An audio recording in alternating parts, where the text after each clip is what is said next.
Bonjour tout le monde et bienvenue dans cette nouvelle vidéo gaming dans laquelle on vous présente régulièrement des jeux complètement fous.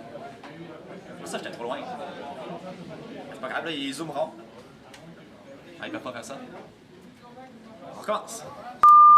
Bonjour tout le monde et bienvenue dans cette nouvelle vidéo gaming dans laquelle on vous présente régulièrement des jeux complètement fous.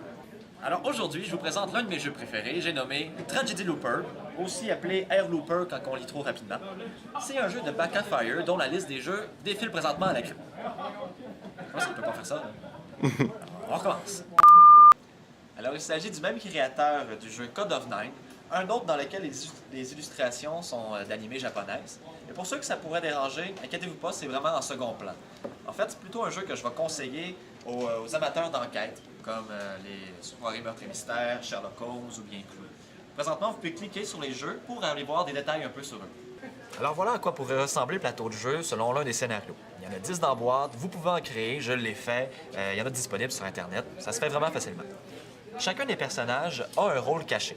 Le but, pour les héros, c'est de trouver c'est quoi ce rôle caché-là et d'empêcher la victoire du Mastermind. Alors, le jeu est en anglais, vous venez de l'apprendre, mais ne vous inquiétez pas, le vocabulaire est assez simple. Ça se résume généralement à des cartes comme « Do not look ». Do not look. Alors, chaque joueur possède 8 cartes dans ses mains qui sont différentes de celles du Mastermind. T'es mort. Ah, pas vrai? Oui. On recommence. Alors, chaque joueur possède 8 cartes dans ses mains qui sont différentes de celles du Mastermind. T'es mort. On recommence. OK, on recommence. Alors, comme vous venez de le voir, on peut mourir de n'importe quelle façon sans savoir qu'est-ce qui s'est passé. Lorsque le Mastermind vous dit « vous avez perdu », ben lui, il sait pourquoi, vous l'écoutez, mais vous avez quand même une chance de vous reprendre parce que vous faites un retour dans le temps, vous avez plus d'informations, on remet le plateau comme il était au départ, et vous rejouez une deuxième partie. Et dépendamment du scénario, ça peut être 3, 4 même retours dans le temps. Donc c'est un jeu qui est difficile à gagner, mais faut pas abandonner. À chaque tour, les héros vont placer des cartes face cachée sur des personnages.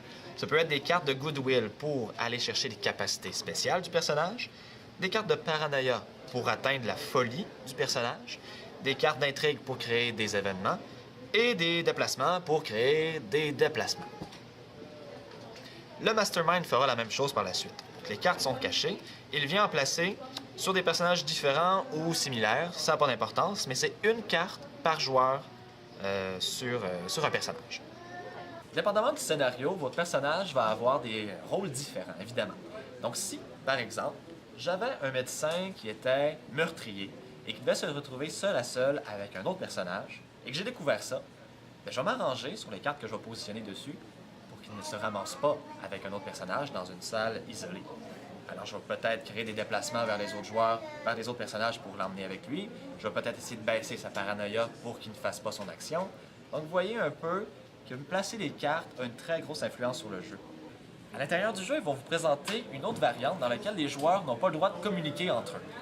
C'est assez difficile. Et également, il y a une autre extension qui existe qui va pouvoir modifier les parties, rajouter d'autres personnages, et je m'attends à ce qu'il y en ait d'autres qui vont arriver. Alors vraiment, je vous conseille ce jeu fortement, et à bientôt pour une prochaine vidéo.